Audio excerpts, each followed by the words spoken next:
Merci de nous suivre dans la continuité de ces tables rondes de la journée. 5e table ronde aujourd'hui, donc dans cet après-midi, cette superbe salle donc Gaston Doumergue de la CCI de Toulouse.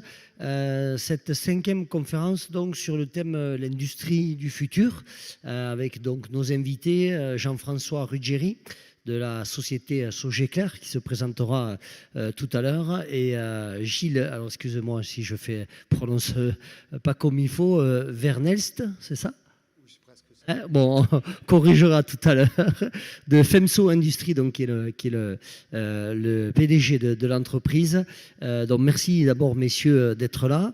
Donc, le futur, l'industrie demain à la CPME et dans les conférences, on y pense depuis longtemps.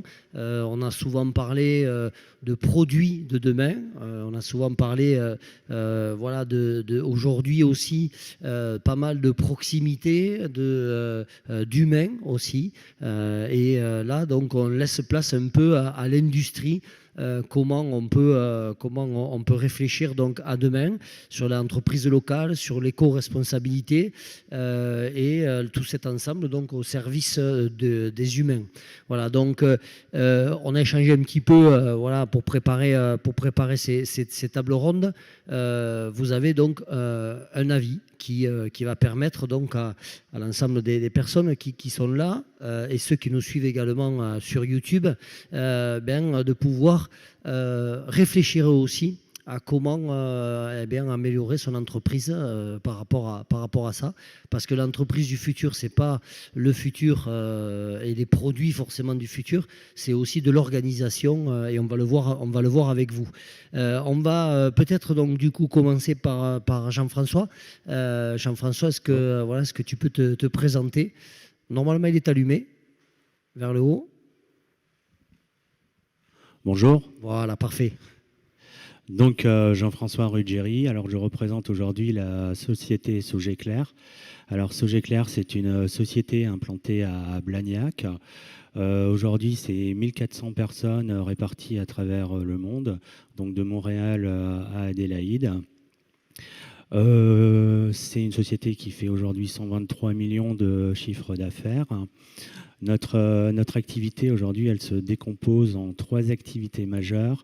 La première, c'est l'engineering, donc qui était notre métier historique, donc du design, du calcul. La deuxième division, c'est celle qu'on appelle solutions, qui regroupe en fait toutes les entreprises qui aujourd'hui réalisent des pièces et des simulateurs. Donc on est dans un mode de fonctionnement en design to build. Donc c'est nous qui faisons tout le design de la pièce ou de l'élément jusqu'à sa fabrication pour livraison au client.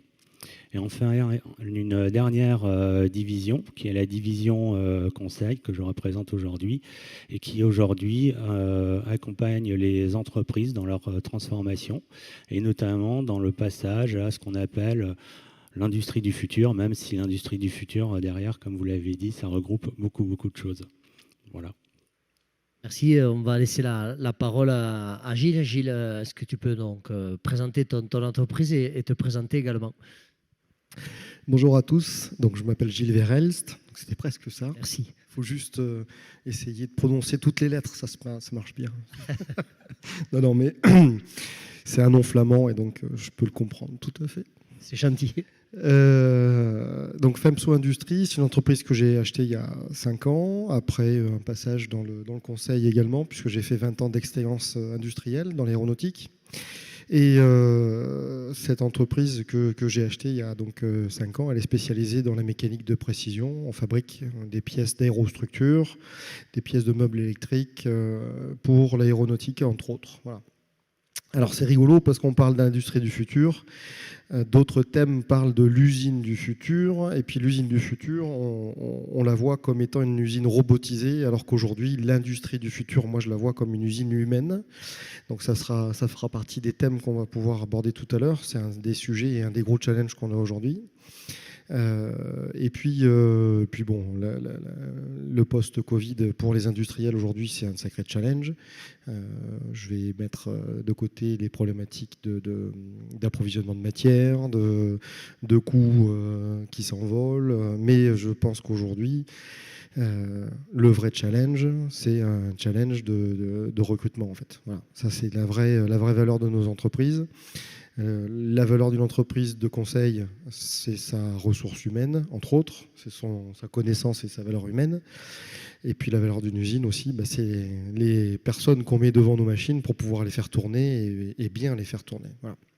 Donc l'industrie du futur, pour moi, c'est un challenge RH.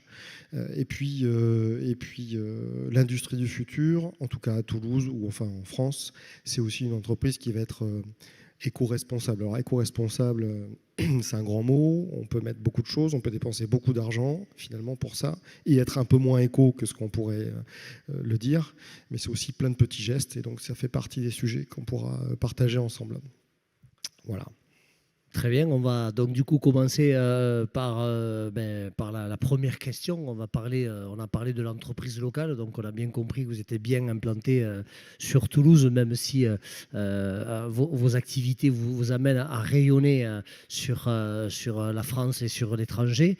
Du coup, Jean-François, qu'est-ce que tu peux nous dire sur les activités éco-responsables de l'entreprise et comment vous faites pour mettre tout ça en place? Alors nous, aujourd'hui, lorsqu'on va accompagner justement les entreprises et à travers l'industrie du futur, en fait, va nous permettre d'avoir accès à de l'information, à de la data. Aujourd'hui, l'industrie du futur, comme a pu le dire Gilles, c'est pas juste automatiser des process. On n'est plus du tout là. Aujourd'hui, l'industrie du futur, son challenge, c'est justement de remettre l'humain au cœur du système de production. Donc il est acteur forcément aussi dans l'éco-conception. L'intérêt de l'industrie du futur, c'est qu'on peut aujourd'hui simuler tous les systèmes de production, même par anticipation, alors même qu'ils n'existent pas encore. C'est-à-dire qu'on peut aussi simuler dès le début tout ce qui est consommation d'énergie, tout ce qui est déperdition d'énergie, de telle sorte que derrière, on puisse, par exemple, positionner correctement les usines pour pas qu'il y ait de dispersion de chaleur, qu'on puisse la réutiliser, voilà, qu'on puisse mettre en place tous les systèmes qui vont nous permettre de créer de l'énergie à travers des panneaux solaires, des éoliennes. Et ça permet aussi, par exemple, de positionner correctement une usine. Voilà. Donc l'éco-conception et l'industrie du futur, aujourd'hui, sont bien cadrés l'un avec l'autre. Voilà. Et si je vais un peu sur les domaines sur lesquels tu es proche de ton entreprise, l'ingénierie et toutes les solutions, est-ce que du coup tes confrères de l'entreprise ont eux aussi en fait un réel impact dans la réflexion pour le développement de l'entreprise avec cette idée en tête justement de produire éco-responsable aussi, de travailler éco-responsable? Oui, tout à fait. Ça va dans la logique des choses. Aujourd'hui, de plus en plus, et encore à l'instant T, encore d'autant plus que les coûts énergétiques sont très importants, ils se sentent encore plus impliqués que ce qu'ils ont pu l'être à un moment donné. Donc oui, forcément, ils sont en train de réfléchir leur outil industriel de manière beaucoup plus éco-responsable.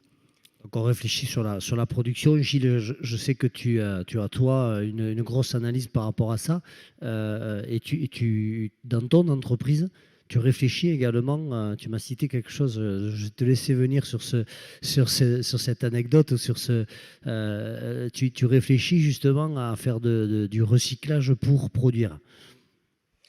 Alors, une usine qui fabrique des pièces mécaniques, en fait, elle utilise beaucoup de matière, elle génère beaucoup de copeaux, elle génère beaucoup de chutes, elle utilise beaucoup d'énergie, elle rejette des hydrocarbures, enfin voilà, il y a tout un tas de polluants qu'elle génère, et puis surtout, elle émet de la chaleur. Voilà. Donc tous ces sujets, on les a travaillés, on les a identifiés, et puis on s'est posé une question, comment on peut y répondre de manière intelligente, mais sans dépenser beaucoup d'argent. Alors, si je prends les points les uns après les autres, pour livrer mes clients, j'ai besoin d'emballage. Eh bien, on n'achète pas d'emballage. On a fait faire des petites étiquettes qui nous excusent auprès de nos clients en disant « notre carton est moche, mais il est recyclé ». Donc tout ce qui rentre chez moi est emballé, on récupère les emballages et on expédie à nos clients avec les emballages qu'on a reçus, tout ce qu'on a fabriqué. Ça, c'est le premier sujet. Et là, on n'a pas dépensé 1 euro. Si, on a dépensé à peu près 5 centimes pour faire imprimer une étiquette. Alors l'histoire elle est assez rigolote parce que la première fois que j'ai fait faire cette petite étiquette, mon imprimeur m'a fait ça sur une jolie étiquette en plastique. Et là, je me suis dit non, ça ne va pas le faire. Donc on a consommé les premières petites étiquettes et puis tout de suite on a dit non, on va faire ça sur des étiquettes en papier. Alors la prochaine étape, ça sera peut-être de faire du recyclé, je sais pas, on va voir si on peut le faire.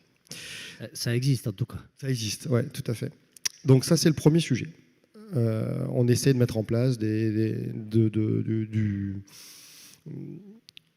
bon père de famille, du bon sens paysan sur ce qu'on achète. Le deuxième, on utilise donc de la matière qu'on transforme, et donc d'un gros bloc d'aluminium par exemple ou de titane, eh bien il va en rester peut-être 10%. Donc les 90%, tout est recyclé et refondu et ça repart dans le cycle pour refabriquer d'autres blocs qui vont permettre de fabriquer d'autres pièces. Donc ça c'est le cycle de revalorisation, mais ça d'une manière générale toutes les usines elles le font plutôt bien puisqu'il y a un cycle de recyclage qui marche bien. Le troisième sujet c'est les chutes, c'est-à-dire que dans une grosse plaque d'aluminium ou de titane on va prendre 80% parce que la pièce qu'on doit fabriquer rentre dans 80%. Et donc il reste 20% de cette matière. Cette matière, on va essayer de l'utiliser et on ne jette plus rien, on garde tout. Qu'est-ce qui nous a poussé à faire ça ? Eh ben, c'est le fait d'avoir une trésorerie qui s'est appauvrie. Elle s'est appauvrie parce que le coût de la matière est plus important et puis elle s'est appauvrie parce que y a la crise du Covid qui est arrivée par là. Et donc pendant 2 ans, on a fait un petit peu plus de la moitié de notre chiffre d'affaires. Donc on a dû réfléchir à la réutilisation de nos produits. Et finalement, c'est là où on a eu cette anecdote, c'est que nos parents et nos grands-parents nous ont dit « finis ton assiette », nous ont dit « tu jettes pas », nous ont dit « réutilise la poche plastique ». Donc moi, c'était quelque part dans mon ADN et ça veut dire qu'on a mis en place ça et j'ai sensibilisé la totalité de l'équipe pour ne pas jeter ou jeter intelligemment. Voilà. Des choses qu'on ne pourrait vraiment pas réutiliser. Donc, ça c'est le troisième levier. Le quatrième, ça concerne l'énergie qu'on utilise. Alors cette énergie, pour l'électricité, j'ai pas de solution aujourd'hui. J'ai bien pensé avoir des gens qui pédalaient, mais ça crée de la chaleur. Non, mais pour être plus sérieux, l'énergie, elle est de 2 ordres, électrique et elle est d'air comprimé dans nos usines. Et pour produire de l'énergie air comprimé, on a besoin de compresseurs. Un compresseur, ça génère de la chaleur. Alors c'est rigolo, mais on a tout simplement orienté les flux d'air qui sortent de ce compresseur, tantôt à l'intérieur, tantôt à l'extérieur. Donc l'hiver, on chauffe l'usine ou une partie de l'usine avec le générateur d'air comprimé qui permet de pouvoir éviter de surconsommer du chauffage. Et l'été, on ressouffle cet air chaud qui est généré dehors et qui aura peut-être un impact plus limité. Et alors le dernier point qui concerne un peu la démarche responsable, éco-responsable, elle va être autour de l'entretien de nos espaces verts. J'avais un charmant voisin dans une zone industrielle qui m'envoyait la police parce que je tondais pas assez. Alors c'est pas parce que j'étais fainéant, mais c'est parce que j'avais pas envie de tondre. Et face à cette réaction, en fait, moi j'ai tout simplement changé de braquet et on est allé acheter des chèvres. Et donc on a mis un petit cheptel de chèvres derrière qui tond tous les espaces verts. Et puis depuis, je m'entends très bien avec mon voisin parce qu'il leur donne à manger à travers le grillage.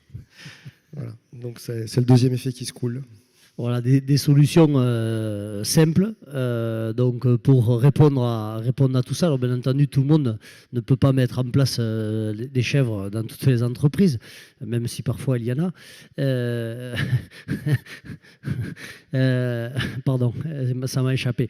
Donc voilà, donc ça c'est des solutions qui permettent de réfléchir en fait rapidement à cette sensibilité que les entreprises aujourd'hui doivent avoir, parce que l'entreprise de demain, l'entreprise du futur, c'est forcément travailler avec cette notion d'éco-responsabilité.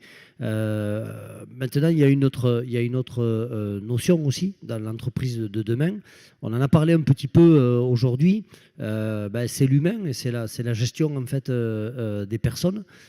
Comment on s'adapte en fait à ces nouvelles mentalités, à ces nouvelles comment dire personnes qui ont des mentalités différentes. Alors, l'industrie du futur, aujourd'hui, c'est un nouveau mode de fonctionnement qui est défini. Comme je le disais tout à l'heure, c'est un mode de fonctionnement qui ramène l'humain au centre du système de production. À travers l'industrie du futur, la clé essentielle, c'est qu'on va traiter toute l'information qu'on va trouver à travers les ERP, les PLM, les automates, et qui vont permettre derrière de prendre des décisions. Aujourd'hui, je prends l'exemple d'un responsable en supply chain. Sa grosse problématique à l'instant, c'est toutes les appro-matières. Donc sa production, il est obligé de la revoir à la petite journée. Aujourd'hui, il va faire des extractions et il va faire des tableaux sous Excel. Il va passer 3, 4, 5 heures pour se dire demain, ma production, voilà comment je vais l'organiser. D'accord ? La valeur ajoutée, sa valeur ajoutée, c'est pas de faire des tableaux Excel, de traiter de la data et tout ça, c'est de prendre la bonne décision. Donc l'industrie du futur va lui donner des outils informatiques qui vont lui permettre de lui proposer différents schémas, de lui faire des simulations et de lui dire « Ok, je vais prendre celle-ci plutôt que celle-ci, plutôt que celle-ci ». Et aujourd'hui, chez plusieurs des sociétés pour lesquelles on va intervenir, on se rend compte que pour un responsable qualité de la production, on arrive à travers des outils digitaux très très simples à reconcentrer vraiment son savoir, son expérience, son expertise, vraiment sur son cœur de métier. Donc c'est là qu'on amène toute sa valeur ajoutée. Il perd plus de temps comme il pouvait le faire avant à traiter de l'information où il mettait quasiment toute la journée pour après prendre la décision. Et le lendemain à 8 heures, finalement le modèle était de nouveau cassé parce que la matière n'est pas arrivée. Ouais, il y a aussi ces problématiques, hein. On parlait d'approvisionnement, là c'est vraiment, là je pense que c'est dans tous les domaines où on a, là actuellement, on parlait avec les restaurateurs tout à l'heure, il y a eu des problématiques d'huile, notamment de friteuse, d'approvisionnement. Vous, c'est tout ce qui est matière, les métaux, les choses comme ça, c'est assez compliqué. Je vais, Gilles, donc du coup, te retourner la question concernant cet apport en fait de collaborateurs, cet apport humain, qu'est-ce qu'ils peuvent apporter justement pour avancer et pour que demain l'entreprise se développe également. Alors, on a une évolution du besoin. On a parlé de l'industrie du futur, de l'usine du futur, et on fait un constat, en tout cas, je vais parler pour la mécanique, qui est une des sociétés que je dirige. On a des ressources humaines qui sont en décalage, des compétences de certaines ressources humaines qui sont en décalage avec le besoin d'aujourd'hui. Alors, si je reprends la mécanique, c'est on prend un gros bloc d'aluminium, enfin de matière, et puis on le met dans une grosse machine, et puis il y a des gros outils qui viennent enlever de la grosse matière. Voilà. Ou alors il y a de la petite matière, et puis on enlève des petits copeaux pour faire des petites pièces. Mais globalement, le principe est le même. On a besoin d'enlever de matière, un peu comme le ferait un sculpteur finalement. Sauf que le sculpteur, il a le côté artistique. Et lui, il est adapté avec son objectif qui est de créer quelque chose de zéro. Bon, nous, on a des plans qui ont été dessinés souvent par mon voisin pour l'aéronautique. Et puis, on va enlever de la matière et il faut se projeter. Il faut être capable d'anticiper ce qui va se passer, donc être capable d'anticiper la réaction de la matière en fonction des vitesses, des outils, de la chaleur, de la façon dont on l'arrose, dont on la lubrifie. Voilà. Et plus on avance, plus on va essayer de limiter les impacts et les défauts. Alors, je vais donner des exemples très concrets. J'ai acheté l'usine il y a 5 ans. Je la connaissais bien parce que j'y avais travaillé avant comme consultant. Et quand je l'ai acheté, on était à peu près à 80% peut-être. 80% de pièces bonnes. Ça veut dire qu'il y avait 20% qui partaient à la poubelle. Aujourd'hui, on a un niveau qui se compte en ppm, ça veut dire des pièces par million, des défauts par million. Ça veut dire que si j'avais fabriqué 1 million de pièces, j'en aurais mis à peu près 500 à la poubelle.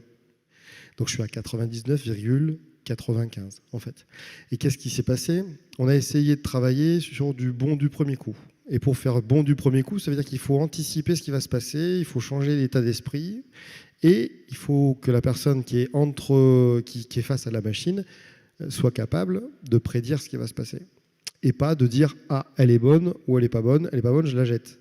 Non, c'est qu'est-ce qui va se passer, comment je vais réagir ou interagir ou pro-agir pour éviter qu'il y ait du déchet, en fait. Ça, c'est une démarche qui est importante. Et bien ça, on n'a pas aujourd'hui une solution, on n'a pas les personnes qui rentrent chez nous et qui ont cet état d'esprit. Donc on les forme. Alors, par ailleurs, moi, je donne des cours dans des écoles d'ingé et des écoles d'excellence industrielle sur du Lean Six Sigma. Alors, Lean Six Sigma, c'est un gros mot qui veut dire qu'on essaye de faire vachement mieux qu'avant. On travaille des niveaux de variabilité dans nos processus. Et donc, aujourd'hui, on forme tous les ans une centaine ou 200 personnes qui vont être sensibilisées à ça. Mais ce n'est pas beaucoup. Ce n'est pas assez. Toutes les écoles, aujourd'hui, s'orientent vers ça, mais il va y avoir une inertie et il va falloir qu'on évolue.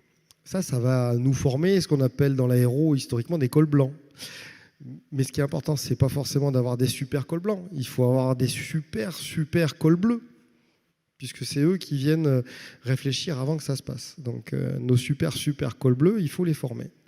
Donc il va falloir travailler pour les sensibiliser à ça. Et je pense que les professeurs des différentes facultés et écoles qui nous forment nos équipes, en fait, ont intégré cette démarche. Ça, c'est un besoin qui est d'anticiper, qui est de faire évoluer les équipes. Mais après, on a un vrai autre problème. C'est qu'avec la crise du Covid ou avec d'autres changements sociétaux, eh bien, on a des crises de vocation. On parle des médecins dans les campagnes, mais on n'a pas besoin d'aller dans les campagnes. On peut parler des ouvriers dans les usines. Eh bien, moi, vous savez, j'ai 3 postes qui sont ouverts dans mon usine depuis des mois. J'ai pas un CV. J'en ai pas un seul.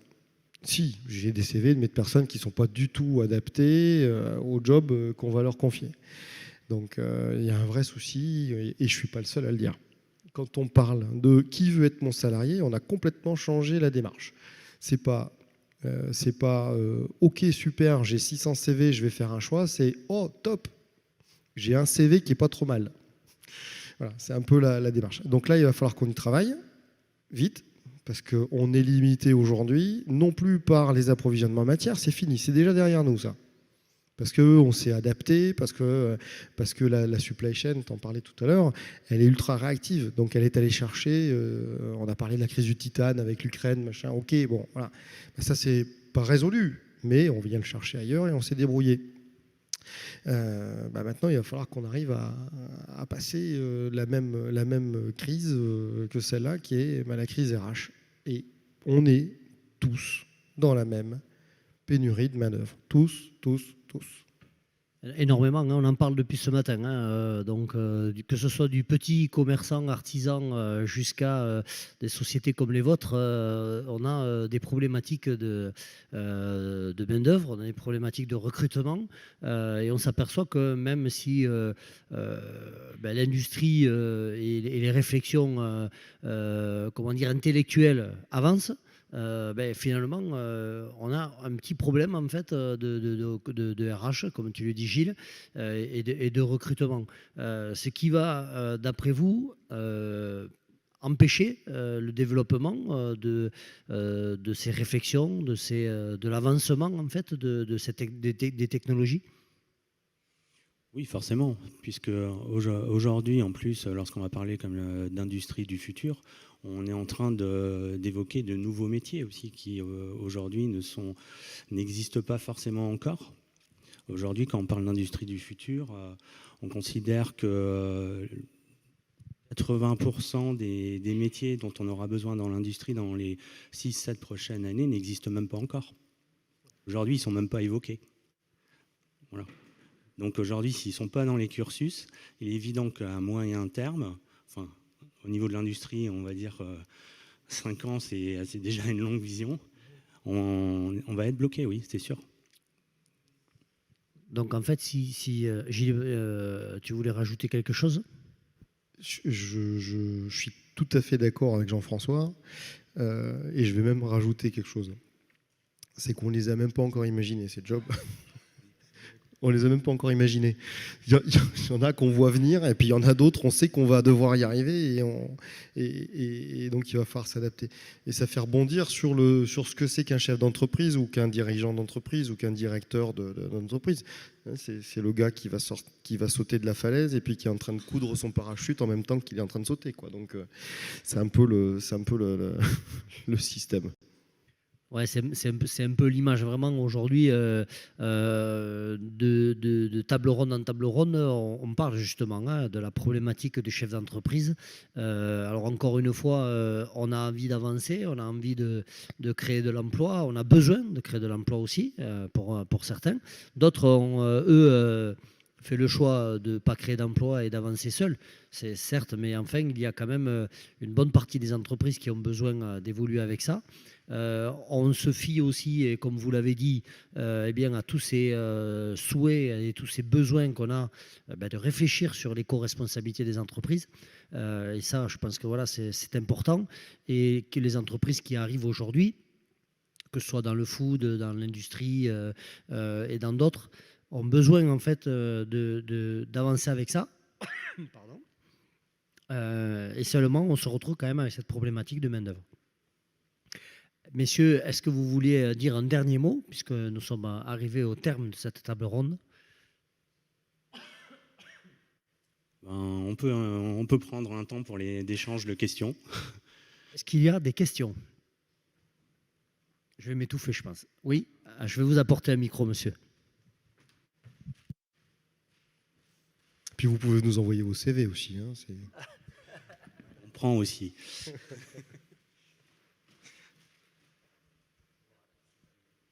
Oui, bonjour. Déjà, j'ai trouvé votre discours très intéressant, mais un petit peu vague. Voilà, je vous ai amené des jeunes qui cherchent justement des voies, comme vous l'avez dit, mais ce n'est pas très concret ce que vous dites. Est-ce que vous auriez des solutions plus concrètes, justement, sur où est-ce qu'elles peuvent se former, qu'est-ce qu'elles peuvent faire pour l'industrie du futur ? Alors, je vais d'abord poser une autre question. Pour se former et quand on est jeune, est-ce qu'on arrive à avoir une direction en disant c'est ce métier ou ce métier qui me plaît déjà? C'est la première des questions. En fonction, non, vous savez pas. C'est comme mes enfants, voilà. Donc c'est pas. Moi j'ai 3 ados plus une grande, et les 3 ados, sur les 3 ados, il y en a 2 qui étaient en crise de direction. Et c'est pas évident, c'est pas facile, c'est vrai. Et en plus, on demande de plus en plus tôt de choisir. Alors moi, si je réponds. Si j'avais répondu il y a quelques temps, j'aurais dit va dans la voie, ma fille ou mon fils, du job, du plein emploi. Et donc il y a ce job. Il y a quelques années, on parlait de la supply chain, de la logistique, et on disait dans la logistique, il n'y aura jamais de problème d'emploi. C'est pas faux d'ailleurs. Aujourd'hui, il y en a partout. Des jobs, il y en a partout. Ça va peut-être pas durer. Je crois qu'à un moment donné, on va arriver à un stade où on aura. Mais je crois qu'il faut viser, en tout cas, la pratique. Alors, quand on ne sait pas vraiment ce qu'on veut faire, il faut tester. Il faut se dire, est-ce que j'aime bien l'environnement industriel? Alors oui, ça me plaît. Dans ces cas-là, on va dans une usine et puis on va voir si cette usine, elle nous plaît. Et dans cette usine, il y a plusieurs secteurs. Alors, il y a des usines qui fabriquent des pièces et des produits agroalimentaires. Et là, on va être dans des séries. Donc c'est un job qui est un petit peu moins intéressant peut-être quand on est dans cette usine opérateur ou opératrice, parce que ça va être un travail un peu plus régulier et routinier. Et puis il y a des entreprises dans d'autres secteurs d'activité dans lesquels on va trouver de la diversité, de la réactivité, et plein de choses différentes. Et si on aime les challenges, si on aime s'adapter à des environnements différents, c'est plutôt dans ces usines ou ces secteurs qu'il faut aller. J'ai parlé de l'industrie, mais on peut parler du service. Les métiers du conseil sont des métiers qui sont passionnants parce qu'on fait plein de choses, on voit plein d'entreprises, et puis il y a des vraies carrières aussi.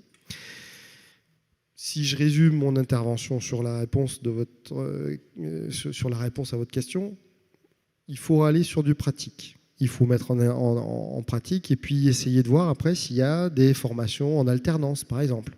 Parce que là, ça veut dire qu'on touche du concret. Et ça permet d'avancer dans une bonne direction, en tout cas qui est celle qu'on choisit. Et ce qu'il faut, et ça je le dirais à mes enfants, c'est de ne pas s'enfermer trop. Parce que si on s'enferme trop et que ça ne nous plaît pas, on a du mal à faire marche arrière. Encore plus avec notre système d'éducation et avec Parcoursup. Parce que quand tu as pris la direction de la gauche, c'est dur de repartir à droite après, quoi. Donc courage quand même, parce que Parcoursup, c'est pas drôle. Est-ce qu'on a répondu à votre question, monsieur? Oui. Super. Est-ce qu'il y a d'autres questions à nos invités? Madame, je vais vous donner le micro. Allez-y, madame.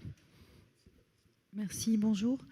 Je vous ai entendu parler d'éolien, de photovoltaïque. Est-ce que vous allez sur les sujets de la récupération de l'énergie, le stockage à céramique, enfin, tous ces trucs-là qui sont un petit peu nouveaux, mais qui commencent à être un petit peu au point sur la récupération de l'énergie industrielle? Nous, clairement, dans la conception, dans l'amélioration des industries, c'est aujourd'hui un des points qui est clairement évoqué. Ça, c'est sûr. D'accord.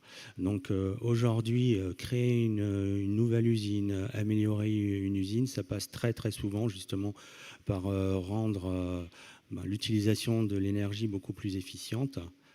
Donc ça, c'est le premier aspect, donc sur la partie plutôt consommation. Après, sur la partie, on va dire, récupération, valorisation des déchets, aujourd'hui, c'est un grand enjeu. Pour nous, on voit beaucoup d'entreprises qui travaillent aujourd'hui avec des matériaux qui, malheureusement, sont difficilement recyclables ou alors de manière ultime. Donc c'est vrai qu'aujourd'hui, on encourage beaucoup des laboratoires, des filières qui peuvent les valoriser un peu plus facilement.